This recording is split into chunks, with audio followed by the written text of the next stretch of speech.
In the year 2000, I was sentenced to life in prison with this verdict. I am accused of 2 murders. This record only exists in the verdict itself, and there is no information or confirmation about this in the evidence of the criminal case. At the beginning of the investigation, I was incriminated under Article 187 of 1960 for failure to report a crime in 1 episode.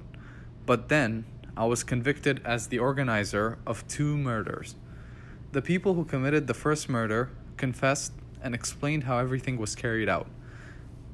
But I had nothing to do with this murder. And as for the second episode, there was no murder at all, because no examination or investigation established that there was a murder and where the remains of the murdered men were.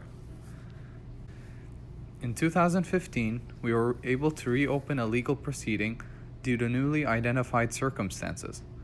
We started this procedure in the Dnieper court in Kiev, then continued in the Darnitsky court, and now in the Desnyansky court. The judges are afraid to reverse the verdict that has already been reviewed by the Supreme Court. I want to add that in the second episode, no criminal case was brought against me, and no charges were brought against me either. In 1999, the investigator conducted a so-called virtual investigation. That is, he investigated the case the way he liked. I didn't even know what exactly they suspected and accused me of. I would like to draw your attention to the verdict by which I was convicted. It states that Vovkodav Ihor was interrogated as an accused person. But I want to emphasize that I was not the accused during the investigation. This verdict doesn't correspond to the materials of the criminal case. I was convicted without any charges. Let me explain. We arrived at the court with the charge of murder, but this charge was completely rejected and a new charge was not brought to my attention. So I didn't need to defend myself, and I learned for what I was convicted from the verdict which I read after the trial. Another important point is the examination of the second episode, which identified whom the remains belonged to. This examination formed the basis for the conviction. But in the criminal case and in the indictment, it was not mentioned, and only after this verdict, I found out what was written in this examination. This verdict has not been dropped till this day. The place of the crime indicated in the verdict does not exist and has never existed. It was confirmed after asking a lawyer in the Priluki District Administration about the location, and he said the location doesn't exist.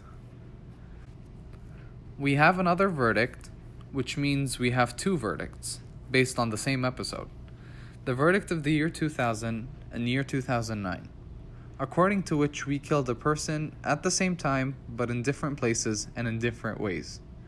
Today, these 2 verdicts have gained legal force. When considering a case in connection with newly discovered circumstances, we were told that the Supreme Court checked this evidence and gave them an assessment, which basically means that the Supreme Court agreed with them.